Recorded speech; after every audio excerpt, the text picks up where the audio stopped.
Jace Carter kicked the side of his ship, which predictably did nothing but send a jolt of pain up his leg.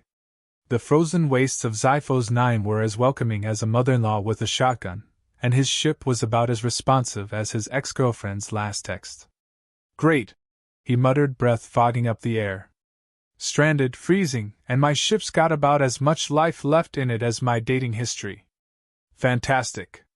Somewhere in the icy winds she watched. Seivala, the Zyphirian siren, had hunted in these desolate wastes for years. She knew the pattern well: human crashes, human panics, human begs for mercy, she steps in, and well, they don't beg for much after that. But this one? He wasn't panicking. Instead, he whistled. Off-key. Some terrible old human tune she had no reference for. She narrowed her eyes, slinking closer through the frost, her lithe form moving like a shadow. A normal man would be on his knees by now, overwhelmed by the cold and the inescapable presence of a siren. But this one? He was smiling. Jace crouched near his ship's panel, shaking his head. Come on, girl, don't do this to me. We've been through worse. Remember that time with the asteroid worms? You didn't give up then. A sudden gust of wind sent a chill straight through him. He shuddered, rubbing his arms. Behind him, something shifted. Seivala had made her move, stepping into view, letting the wind catch against the sheer elegance of her form. Her voice, as smooth as silk over steel, curled into the air. You look cold, human. Jace turned, blinking. Then he grinned. Well, would you look at that? A hallucination. They say hypothermia does that. Unless... He squinted at her, playful. You're real, aren't you? Seivala did not answer immediately. She waited, letting the weight of her presence do the work. She was a creature of allure, of inevitable doom draped in temptation. Jace just smiled wider. That threw her off. Most men fall to their knees when they see me, she said coolly, taking another step forward. Jace clicked his tongue. That right? Must be hell on your dating life. She hesitated. Was he teasing her? She studied him, her icy blue skin untouched by the cold, a contrast to his human frailty. The hunt was supposed to be simple. But Jace Carter was not afraid. Who are you? She asked, curious now. Jace. Just a humble pilot. And you are? The question caught her off guard. No one asked that. Her name was a whisper of dread across galaxies. But he asked like they were chatting in a bar. You do not need my name, she said smoothly. Only the knowledge that I am inevitable. Jace arched an eyebrow. Oh, damn. That's a hell of a pickup line. She blinked. Pickup, what? Jace chuckled, stepping closer, clearly unimpressed by the lethal beauty before him. I mean, I get it. Mysterious, dangerous, clearly out of my league. I'm into it. He gave a thoughtful nod. But inevitable? Bit much, don't you think? Kinda dramatic. Seivala's lips parted. No one had ever spoken to her like this. She adjusted, shifting into what always worked. I do not need dramatics. She purred, voice lowering, the resonance designed to curl around his mind, to make his pulse race. I am simply stating fact. You will succumb, as all do. Jace, instead of melting, laughed. Oh, lady, you're adorable when you try to be scary. She jerked back like he'd slapped her. Adorable? Adorable? She was a predator. A harbinger of doom. A being that siphoned the very life from men. And this cocky, grinning human called her adorable? Jace, oblivious, or worse, knowing exactly what he was doing, shrugged off his jacket. Anyway, you look cold. Here. He offered it. To her. The insult nearly knocked her off her feet. Her kind didn't do warmth. Zyphirian biology was ice and void, their kind sculpted from the cold itself.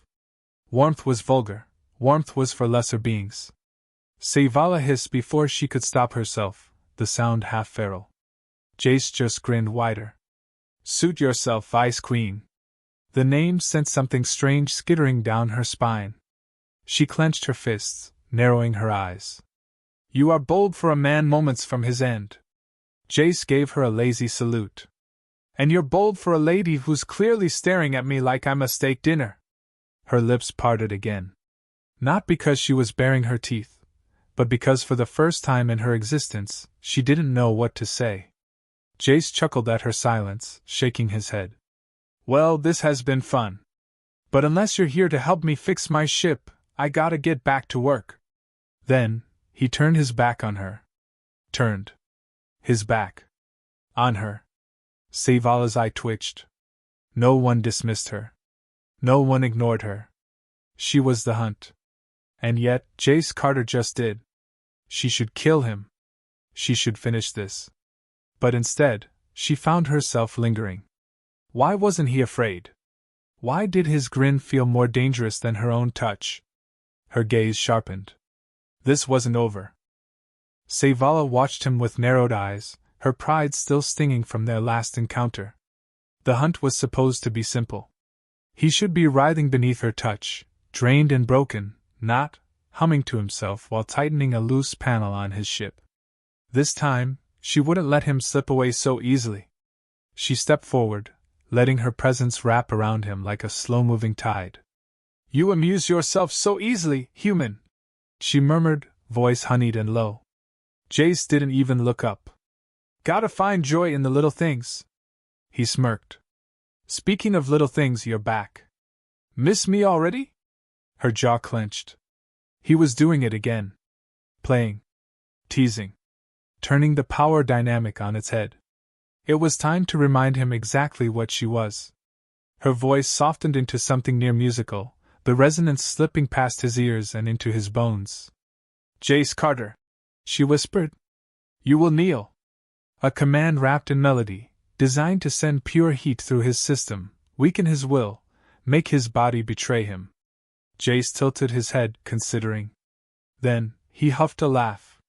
Nice trick, he said, wiping grease from his fingers. Bit theatrical, but points for effort. Savala's eye twitched. The human should be on the ground, begging. Instead, he leaned against his ship, arms crossed, waiting for her next move like a man humoring a street magician. Impossible. She stepped closer, close enough that the air between them buzzed. If voice alone wouldn't work, then contact would. She let her fingertips graze his wrist. A soft, barest hint of touch, just enough for the feeding to begin. Jace shivered. Not from weakness, but from something else entirely. Whoa, sweetheart, he murmured. If you wanted to hold hands, you could have just asked. She nearly recoiled. Hold hands? Was he genuinely flirting with her? No. No, this was a ploy, a game, an attempt to deflect. But she felt it, the flicker of heat in her own chest, the strange, creeping sensation spreading up her arm. His energy wasn't being taken. It was seeping into her instead. Her fingers curled involuntarily, the warmth pressing into her palm like a brand. She yanked her hand back, stunned, her mind racing for an explanation. Jace only gave her a knowing smirk. Not used to a little affection, huh? Her throat tightened. I do not need affection.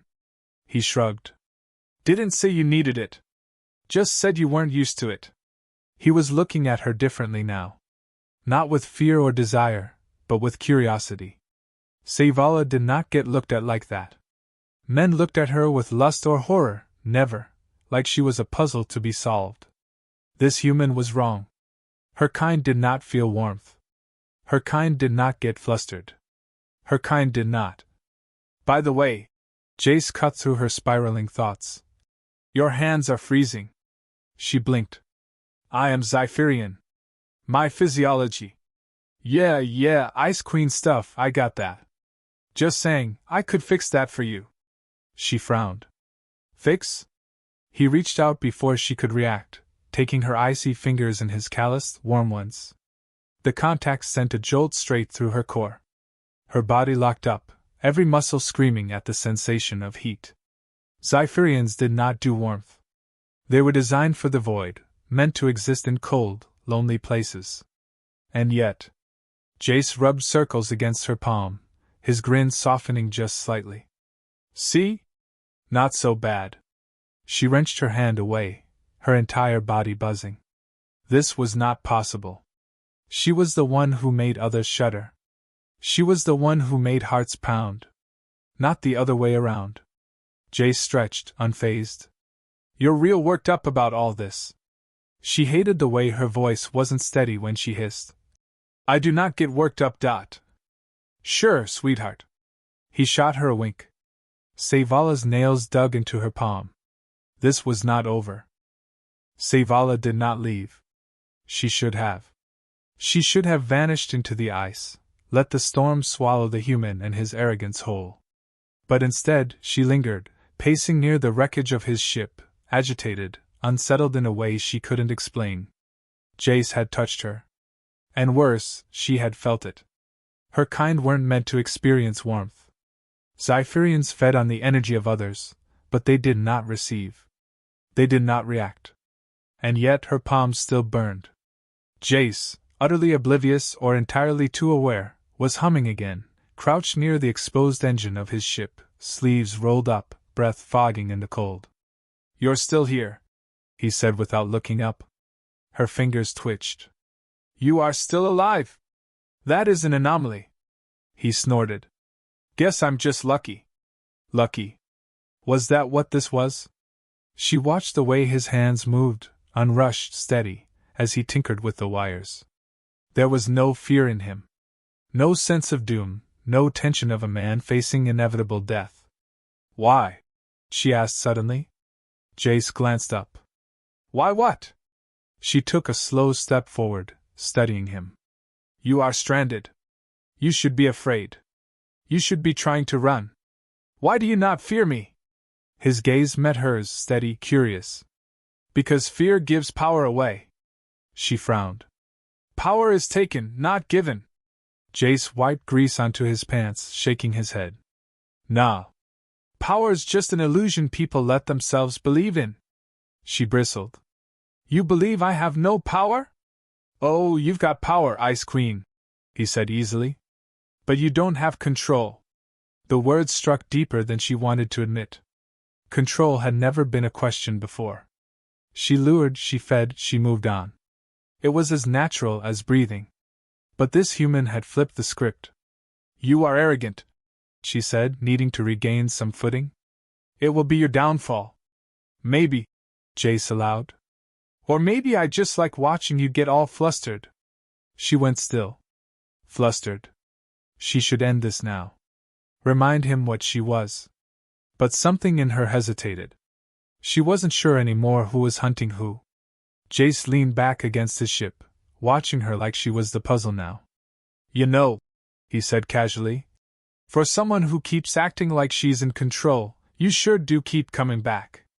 She stiffened. I do not. You do, he interrupted. Which means one of two things. Either you really, really like my company. Her glare could have shattered ice. Or you don't actually know what to do with me. The air between them shifted. He was right. And that infuriated her. You are an anomaly, she bit out. He grinned.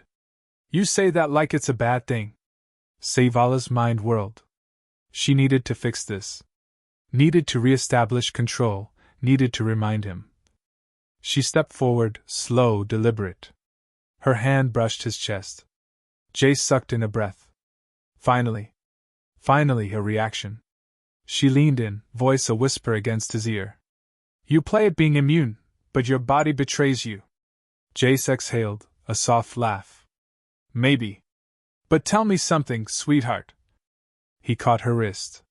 Her breath hitched. Why are you shaking? Savala yanked away. She was shaking. Heat coiled in her chest, something new, something dangerous. She turned on her heel, vanishing into the storm before she did something reckless. But the damage was already done. For the first time in her existence, she was afraid. Savala was losing. Not in the way she expected, not in the way she had ever imagined possible. This wasn't a battle of strength or skill. It wasn't even about the hunt anymore. She was losing to a smile. Jace Carter grinned like the universe wasn't a cruel, frozen void, like nothing could truly touch him. And worse, like he saw something in her worth teasing, worth unraveling. She couldn't stand it. She couldn't stand the way it made her stomach clench, the way his warmth still lingered in her palm days later. She had fled, but she had not gone far. And Jace knew it. He hadn't tried to chase her. He didn't need to. Instead, he waited. That, more than anything, made her restless. Because she wanted to come back. It was a ridiculous, infuriating, impossible impulse, but it gnawed at her until she was standing there again, watching him as he worked on his ship like nothing had changed. Except everything had. He stretched lazily, rolling out his shoulders before turning to her. "Took you long enough." She bristled. "You knew I would return?" Jace smirked. "You didn't really leave, sweetheart. Just needed a dramatic exit first." She clenched her jaw, ignoring the truth in that. "I came for answers."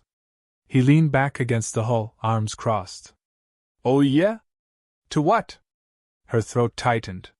She didn't know how to ask it without sounding weak, but she needed to understand. Needed to know why she was unraveling. "You touched me," she said, voice low. "And I felt it." Jace's grin faltered, just a little.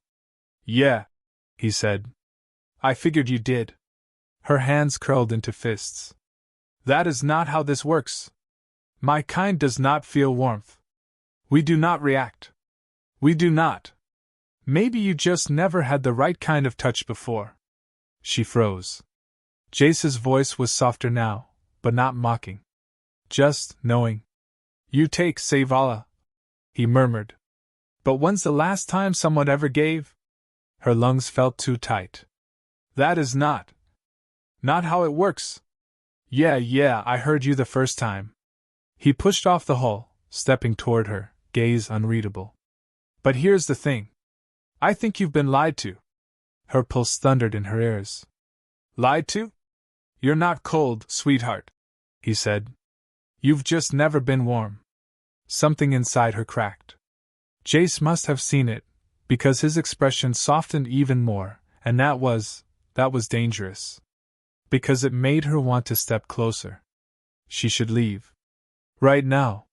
Before this got any worse. Before she made a mistake. But Jace did something then that completely shattered her. He reached out, slowly, carefully, and brushed his thumb against her cheek. Zavala stopped breathing. It was such a small thing.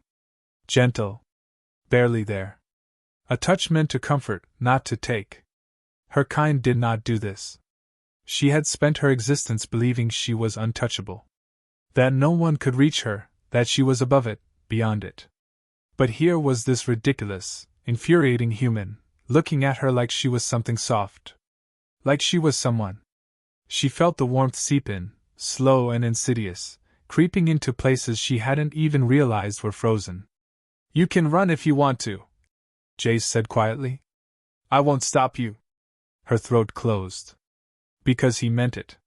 He wasn't trapping her. He wasn't playing a game. For the first time, someone was giving her a choice. She swallowed hard, and for once, she didn't run.